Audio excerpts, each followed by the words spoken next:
बार किसकी बहार है। देखिए, बिहार में सियासी पारा हाई है और दिग्गजों का नामांकन का दौर शुरू है। आज आपको बता दें कि मैथिली ठाकुर नामांकन करने वाली हैं। दरभंगा के अलीनगर से नामांकन करेंगी। बीजेपी से शुरू कर रही हैं सियासी पारी। तो पिछले दिनों ही बीजेपी में मैथिली ठाकुर शामिल हुई। आपको बड़ी खबर बता रहे हैं, जहां आज दिग्गजों का नामांकन होना है और आज देखिए नॉमिनेशन का आखिरी दिन भी है। आज मैथिली ठाकुर नामांकन करने वाली हैं। अलीनगर से इन्हें टिकट दिया गया है। कुछ दिन पहले ही बीजेपी में शामिल हुई थी मैथिली ठाकुर। आपको बता दें कि दरभंगा के अलीनगर से नामांकन मैथिली ठाकुर करने वाली है।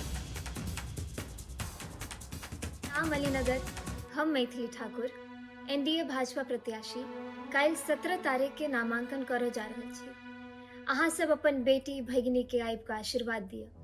काशी विश्वनाथ मंदिर शंकरपुर से प्रस्थान कऽ कऽ जगदम्बा धाम नवादा में भगवती के आशीर्वाद लैत नामांकन स्थल पर हम 11 बजे पहुँचब। अहाँ अपन बेटी भगिनी के एहि कार्यक्रम में आबि कऽ आशीर्वाद दिअ। बहुत बहुत धन्यवाद। जय मिथिला, जय मैथिली। बिहार चुनाव में भोजपुरी स्टार खेसारी लाल यादव की सीधी एंट्री हो गई है। खेसारी लाल यादव छपरा सीट से आरजेडी के टिकट पर चुनाव लड़ेंगे। पटना में लालू प्रसाद ने उन्हें आरजेडी का सिंबल दिया। इस मौके पर उनकी पत्नी चंदा देवी भी मौजूद रही। इससे पहले तेजस्वी यादव ने खेसारी लाल यादव और उनकी पत्नी को आरजेडी की सदस्यता दिलाई। खेसारी लाल यादव ने नए बिहार के निर्माण के लिए तेजस्वी यादव को समर्थन का ऐलान किया। वहीं तेजस्वी यादव ने भी 14 नवंबर के बाद बिहार में नई सरकार गठन और रोजगार की बहार आने का दावा किया।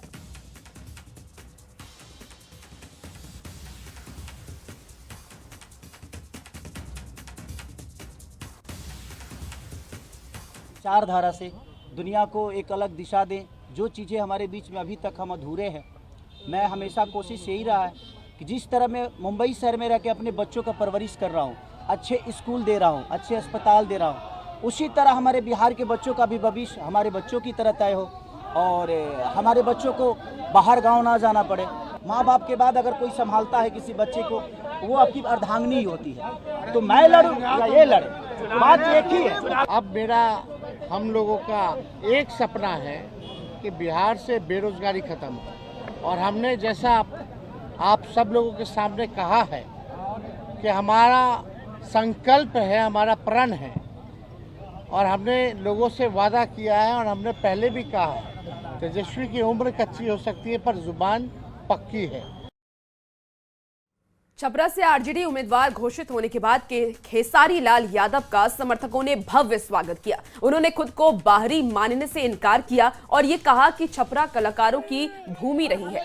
यहाँ पहले एक भिखारी ठाकुर हुए थे और अब खेसारी लाल आए हैं। खेसारी लाल यादव ने कला से खुद को कुछ हद तक दूर रखने की बात कही और ये कहा कि वो 15 दिन जरूर छपरा में आकर जनता को समय देंगे। छपरा का ही हूँ। छपरा कोई मैं ऐसा थोड़ी है जब मैं मधुबनी से चुनाव लेने आ गया।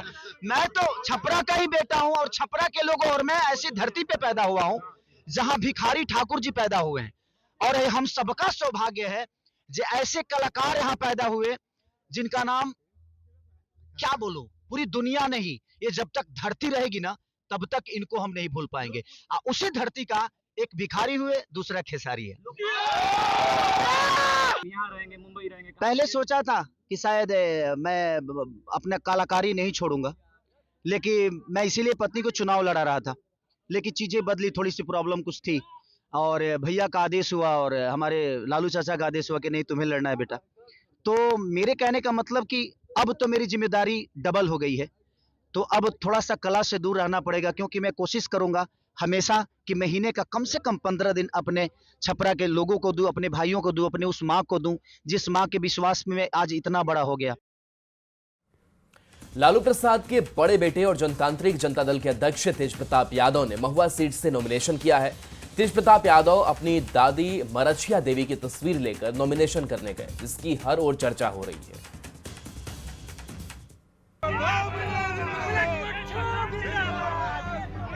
बिहार विधानसभा चुनाव को लेकर नॉमिनेशन का दौर जारी है। गुरुवार को तारापुर से सम्राट चौधरी, सरायरंजन से विजय चौधरी और छातापुर से नीरज कुमार बबलू जैसे दिग्गजों ने नामांकन किया। लेकिन सबसे ज्यादा चर्चा लालू प्रसाद के बड़े बेटे और जनतांत्रिक जनता दल के अध्यक्ष तेज प्रताप यादव के महुआ विधानसभा क्षेत्र से नॉमिनेशन की हो रही है। माँ बाप का और दादी का आशीर्वाद हो तो कोई चुनौती सामना नहीं। तेज प्रताप अपने साथ अपनी दादी मर्चिया देवी की तस्वीर लेकर नॉमिनेशन करने पहुंचे। तेज प्रताप यादव ने कहा कि दादी सर्वोच्च है और उनका आशीर्वाद हमारे साथ है। ये हमारी दादी है। अच्छा, ये हमारी दादी हमारे साथ है। माँ मर्चिया को हम अपने साथ लेके जा रहे हैं। मर्चिया, ये जरा दिखाइए शॉर्ट से। ये दादी को आप साथ लेकर जाएंगे कि माता पिता का आशीर्वाद भी आप कहते हैं किसी भी काम के लिए? दादी तो सर्वोपरि है ना। तेज प्रताप यादव के नॉमिनेशन की चर्चा तब और ज्यादा होने लगी जब सिंगापुर में रहने वाली लालू प्रसाद की बेटी रोहिणी आचार्य ने सोशल साइट एक्स पर पोस्ट कर लिखा, तुम्हें दुनिया की सारी सफलता और खुशियाँ मिले और तुम हमेशा उजाले की तरह आगे बढ़ते रहो। भाई, ढेरों शुभकामनाएं, स्नेह व आशीर्वाद। पिता लालू प्रसाद को किडनी डोनेट कर बिहार ही नहीं बल्कि पूरे देश में सम्मान हासिल करने वाली रोहिणी आचार्य के कुछ दिनों पहले तेजस्वी यादव के सलाहकार संजय यादव को लेकर नाराजगी की खबर आई थी। उनके एक पोस्ट से कई सवाल भी खड़े हुए थे और अब रोहिणी ने अपने उस भाई को शुभकामना दी है जो परिवार और पार्टी से अलग अपनी पार्टी बनाकर विधानसभा का चुनाव लड़ रहा है। न्यूज़ 18 के लिए वैशाली से प्रफुल्ल के साथ ब्यूरो रिपोर्ट। सूरजभान के आरजेडी ज्वाइन करने और उनकी पत्नी वीणा देवी को मोकामा से आरजेडी के टिकट पर नॉमिनेशन के बाद ये साफ हो गया है कि मोकामा की सियासी लड़ाई दो बाहुबलियों के बीच है। अनंत सिंह वर्सेस सूरजभान सिंह के बीच होने जा रही है।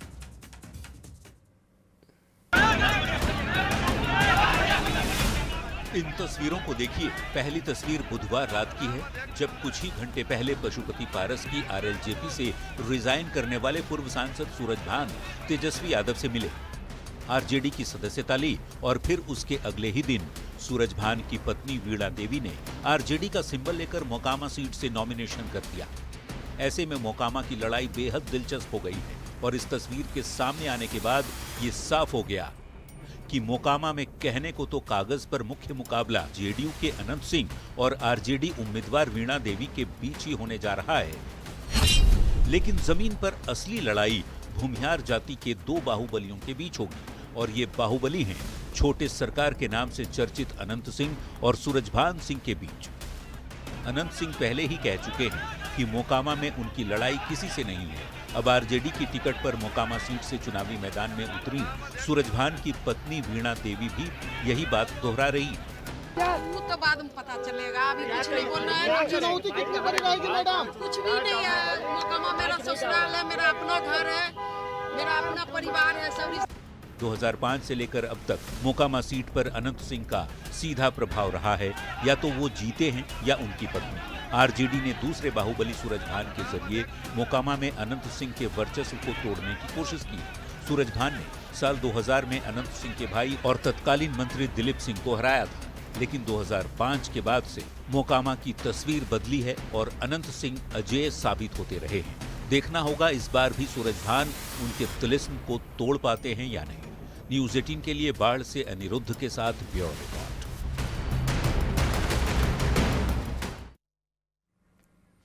और देखिए, बिहार विधानसभा के प्रथम चरण के नामांकन प्रक्रिया चल रही है। समस्तीपुर सीट से आरजेडी के टिकट पर लगातार चौथी बार अख्तरुल इस्लाम शाहीन ने नामांकन दाखिल किया। उन्होंने दावा किया कि पूरे बिहार में तेजस्वी की हवा चल रही है और सरकार राष्ट्रीय जनता दल और महागठबंधन की बनेगी।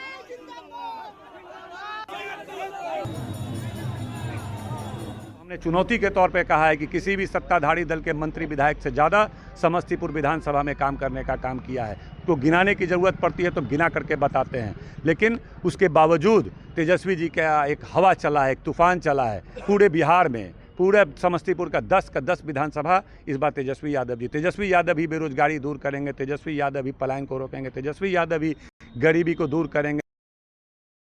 समस्तीपुर सीट से जेडीयू ने उम्मीदवार के रूप में एक बार फिर से अश्वमेध देवी पर भरोसा जताया है। आपको बता दें कि अश्वमेध देवी ने नामांकन का पर्चा दाखिल किया। अश्वमेध देवी ने यह कहा है कि मुख्यमंत्री नीतीश कुमार ने उन पर विश्वास जताया है और उनके विश्वास पर वो खड़ी उतरेंगी। उन्होंने ये भी कहा कि सरकार के विकास कार्य और जनहित के काम की बदौलत उनकी जीत तय है।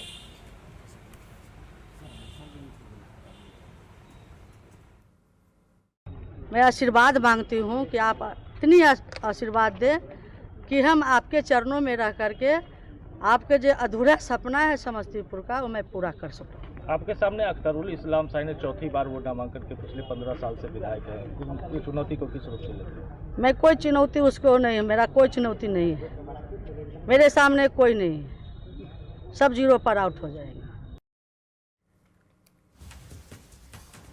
बिहार विधानसभा चुनाव में मोकामा सीट सबसे हॉट सीट बनता जा रहा है। मोकामा में जहां तक एक तरफ जेडीयू के उम्मीदवार बाहुबली अनंत सिंह है, तो वहीं आरजेडी से भी बाहुबली माने जाने वाले सूरजभान सिंह की पत्नी वीणा देवी चुनाव मैदान में है। नामांकन प्रक्रिया में दोनों उम्मीदवारों ने अपना शक्ति प्रदर्शन किया, तो वहीं कभी अनंत सिंह के करीबी कहे जाने वाले आरजेडी एमएलसी कार्तिक सिंह सूरजभान का साथ दे रहे हैं। अब ये देखना काफी दिलचस्प होगा कि मोकामा की जनता किसका साथ देती है। कार मांगने आए, अपने घर आए हैं, मोकामा मेरा घर है अपना, अब परिवार से मांगने में कोई दिक्कत तो नहीं है, मेरा अपना हक है। विपक्षी कह रहे हैं लाख वोट से जीतेंगे मैडम। चलो उनको बोलना दीजिए। कौन क्या बोल रहा है सबको मतलब नहीं, अपना मतलब है। देखिए, पूर्णिया के कुल 7 विधानसभा क्षेत्र को मिलाकर के गुरुवार को चौथे दिन तक केवल 4 उम्मीदवारों ने नामांकन दाखिल किया। रुपौली से राजद के प्रत्याशी बीमा भारती ने अपना नामांकन पर्चा दाखिल किया। वहीं धमदाहा से आरजेडी प्रत्याशी संतोष कुशवाहा। कस्बा सीट की बात कर ले तो निर्दलीय उम्मीदवार प्रदीप दास के साथ ही पूर्णिया सदर सीट से अजय स्वर्ण ने नामांकन का पर्चा भरा। आपको बता दें कि नामांकन के बाद आरजेडी की ओर से धमदाहा में सभा आयोजित की गई, जिसमें आरजेडी के प्रदेश अध्यक्ष मंगनी लाल मंडल, कांग्रेस के पूर्व प्रदेश अध्यक्ष अखिलेश सिंह समेत कई नेता मौजूद रहे। भरोसा जताने का काम किया, एक बार नहीं 3 बार जो राजद का प्रत्याशी बना करके रुपौली के जनता को देने का काम किया है। और हम अपने नेता का आभार प्रकट करना चाहती हूँ कि आपने एक बार नहीं 3 बार लोकसभा लड़ा, एक बार विधानसभा लड़ाए, फिर दोबारा 2025 का चुनाव आप जो है कि टिकट दे करके बहुत बड़ा जिम्मेदारी देने का काम किए हैं। अररिया के सिकटी से बीजेपी प्रत्याशी विजय मंडल के समर्थन में पूर्व केंद्रीय मंत्री अनुराग ठाकुर ने प्रचार किया। बीजेपी नेता अनुराग ठाकुर ने लोगों को जंगल राज का हवाला देते हुए एनडीए सरकार में विकास और सुरक्षा को प्राथमिकता बताया। उन्होंने पाकिस्तान पर सर्जिकल स्ट्राइक के साथ ऑपरेशन सिंदूर की भी चर्चा की और लोगों से बीजेपी उम्मीदवार को जिताने की अपील की।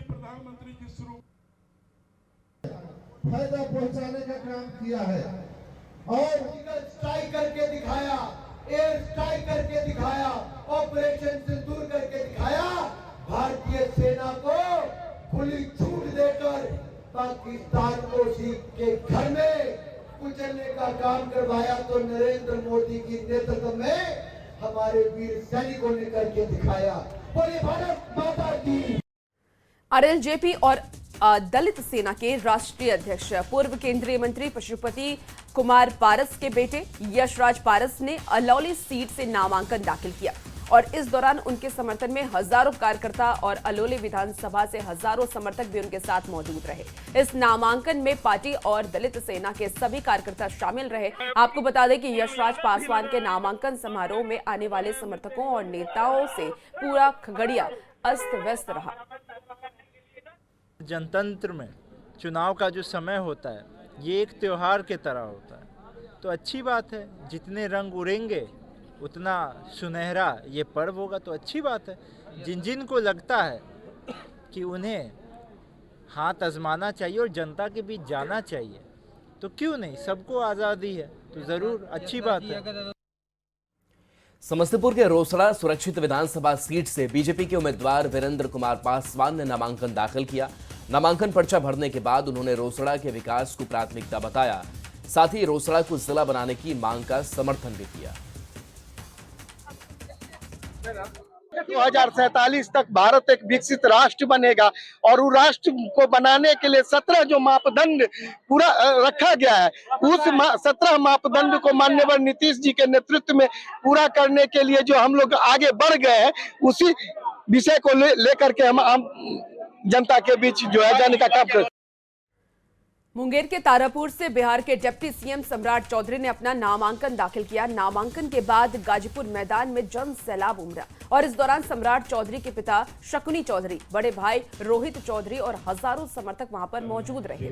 जहां एक और मंच पर सम्राट चौधरी समर्थकों का अभिवादन स्वीकार कर रहे थे, वहीं नीचे आम लोगों के बीच बैठी दिखी उनकी पत्नी कुमारी ममता। ना कोई विशेष व्यवस्था, ना वीआईपी सीट, बस एक आम कार्यकर्ता की तरह अपने पति के समर्थन में बैठी नजर आई। उन्होंने पति सम्राट चौधरी की भारी मतों से जीत की उम्मीद जताई। मुझे पता है कि मेरे हस्बैंड इन्हीं लोगों के लिए है, इन्हीं लोगों के साथ रहना है, इन्हीं लोगों के लिए काम करना है। हमारे घर में सबका यही माहौल है कि समाज सेवा करना है और हमें बहुत खुशी होती है समाज सेवा करने में। उनके क्षेत्र में मैं उनके लिए योगदान मांगेंगे, सब अपना अपना वोट दे, अपने बेटे को जिताए, अपने भाई को जिताए, बस यही योगदान मांगेंगे। उन्होंने काम किया है बस। नालंदा के बिहार शरीफ में जेडीयू उम्मीदवार शरण कुमार और कांग्रेस उम्मीदवार कौशलेंद्र कुमार उर्फ छोटे मुखिया ने नामांकन पत्र दाखिल किया। इस दौरान जेडीयू उम्मीदवार शरण कुमार ने विकास के मुद्दे पर चुनाव की बात कहते हुए भारी मतों से जीत का दावा किया। वहीं कांग्रेस उम्मीदवार कौशलेंद्र कुमार उर्फ छोटे मुखिया ने नालंदा में भ्रष्टाचार और किसानों की समस्या जैसे मुद्दे को चुनाव में उठाने की बात कही।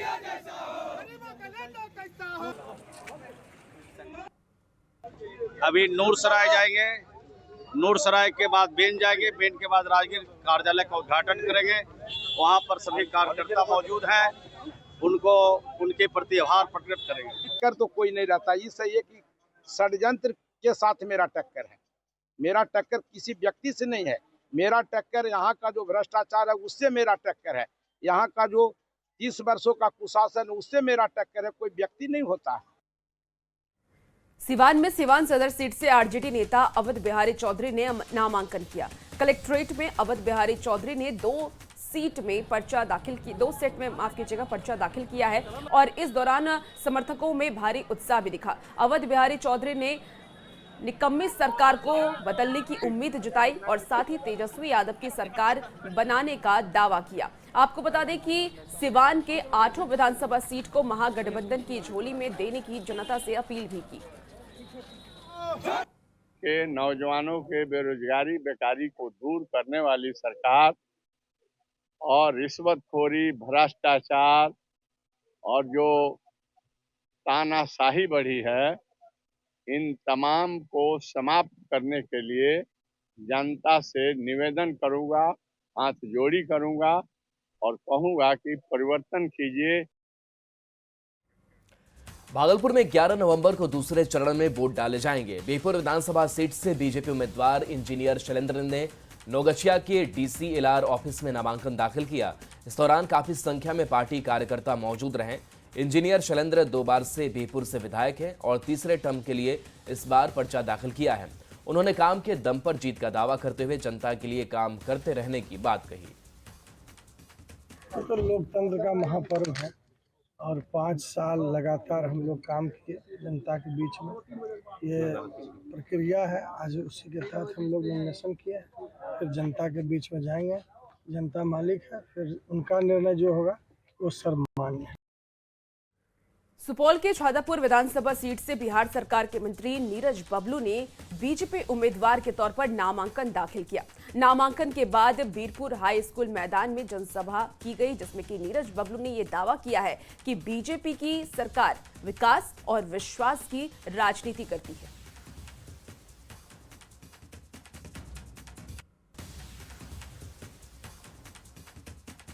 रेलवे का 70 एकड़ जमीन है, वहाँ उद्योग लगेगा, लोगों को रोजगार मिलेगा, काम मिलेगा, बाहर नहीं जाना पड़ेगा। और माननीय मुख्यमंत्री जी ने हर जिले में उद्योग के लिए जमीन अधिग्रहण किया है। अब हर जिले में उद्योग धंधे लगेंगे, एक हमारे बेरोजगार को नौकरी मिलेगा। केंद्रीय गृह मंत्री अमित शाह ने पूर्व मंत्री रामसूरत राय को देर रात मिलने के लिए बुलाया। अमित शाह ने संतोषजनक आश्वासन दिया और कहा, कार्यकर्ता ही पार्टी की रीढ़ है, भरोसा रखिए, आपके उज्जवल भविष्य की कामना करते हैं। निश्चित तौर पे नाराजगी सबको होता है। परिवार के अंदर एक पिता के 4 पुत्र होते हैं, चारों का समस्या एक साथ निदान नहीं होता है और कभी कभी अपने बेटे का हिस्सा भी किसी दूसरे को देना पड़ता है। ये इसलिए परिवार हमारा बड़ा है, हम परिवार के साथ। किसी तरह नाराजगी तो नहीं है नहीं, यही तो पार्टी की सबकी बात सुनती है। इसी पार्टी के अंदर सबकी बात सुनी जाती है और निश्चित तौर पे गलतियां होती हैं, मजबूरियां होती हैं, परिस्थितियां होती हैं और पार्टी में हूँ, पार्टी में रहूँगा, पार्टी के लिए काम करूँगा। किसी तरह का नाराजगी तो नहीं है सर? नाराजगी तो जीवन में कभी भी खत्म नहीं होता है। बिहार सरकार के मंत्री केदार गुप्ता ने कुडनी विधानसभा सीट के लिए नॉमिनेशन किया। बीजेपी ने केदार गुप्ता को कुडनी विधानसभा सीट से टिकट दिया है। केदार गुप्ता ने यह कहा है कि एक बार फिर कुडनी से एनडीए की प्रचंड जीत होने वाली है और इस बार कुडनी में पॉलिटेक्निक कॉलेज बनवाना हमारी प्राथमिकता है। इसके अलावा क्षेत्र के विकास के लिए हम काम करेंगे। बहुत सारा काम हुआ है। 1-2 काम जो है नौजवानों के लिए, हमारे परिवार के बच्चों के लिए छूट गया है। पॉलिटेक्निक कॉलेज और डिग्री कॉलेज, मेडिकल कॉलेज तो मेरे यहाँ है और इन सब चीज़ों को मैं प्रयास करूंगा कि अपनी सरकार से उसको। और फिलहाल इस बुलेटिन में इतना ही। बने रहिए न्यूज़ 18 बिहार झारखंड के साथ।